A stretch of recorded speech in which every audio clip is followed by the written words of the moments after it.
Halo semuanya, kali ini aku akan ceritakan tentang bagaimana proses perumusan Pancasila oleh para pendiri negara.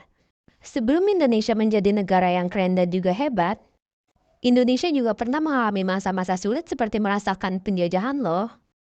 Seperti oleh Belanda dan juga Jepang. Singkat cerita, karena kedudukan Jepang yang sudah semakin terancam pada perang melawan sekutu saat itu, maka Jepang mendirikan BPUPKI pada tanggal 29 April 1945 sebagai sarana untuk membantu memerdekakan Indonesia. Dengan beliau sebagai ketuanya, yang berisikan 67 orang anggota. Kemudian pada tanggal 29 Mei sampai dengan 1 Juni 1945, BPUPKI mengadakan rapat untuk pertama kalinya. Untuk menciptakan sebuah negara yang hebat, kita juga harus memiliki dasar negara yang hebat.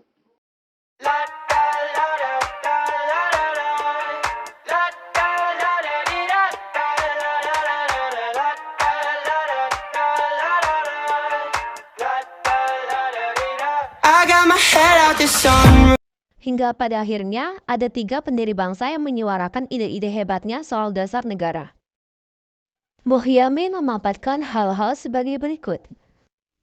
Puri kebangsaan, peri kemanusiaan, peri ketuhanan, peri kerakyatan, dan kesejahteraan rakyat. Kemudian disusul oleh Supomo dengan memaparkan hal-hal sebagai berikut. Persatuan, kekeluargaan, keseimbangan lahir dan batin, musyawarah, dan keadilan rakyat. Setelah itu disusul oleh Soekarno dengan memaparkan idenya sebagai berikut. Kebangsaan Indonesia atau nasionalisme, internasionalisme atau peri kemanusiaan, mufakat atau demokrasi, dan kesejahteraan sosial, kemudian ketuhanan. Aku juga memiliki usulan bagaimana jika dasar negara ini diberi nama Pancasila. Itu ide yang bagus, Bung. Kita akan menggunakannya.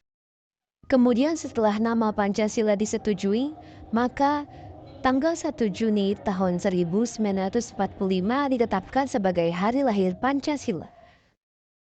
Setelah itu dibentuklah panitia kecil untuk menyatukan ide para pendiri bangsa, yang diketuai oleh Insinyur Soekarno dan dikenal dengan sebutan Panitia 9. Kemudian, rumusan-rumusan tersebut disatukan dan menjadi satu kesatuan dengan sila pertama, ketuhanan dengan menjalankan syariat Islam bagi pemeluk-pemeluknya, dan dilanjutkan oleh sila kedua, ketiga, keempat, dan kelima dengan sila-sila seperti Pancasila yang saat ini. Rumusan ini diberi nama dengan sebutan Piagam Jakarta. Perbedaan Piagam Jakarta dan Pancasila saat ini adalah ada di sila pertamanya, yaitu mengenai sila ketuhanan. Namun, karena adanya protes persoalan bunyi sila pertama, maka dilakukanlah kembali penyempurnaan.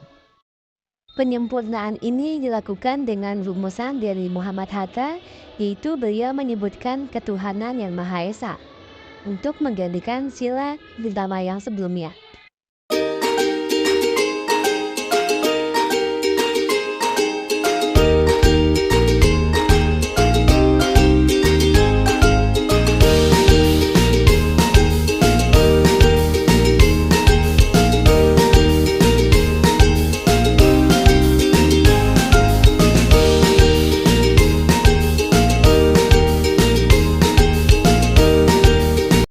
Sampai jumpa lagi.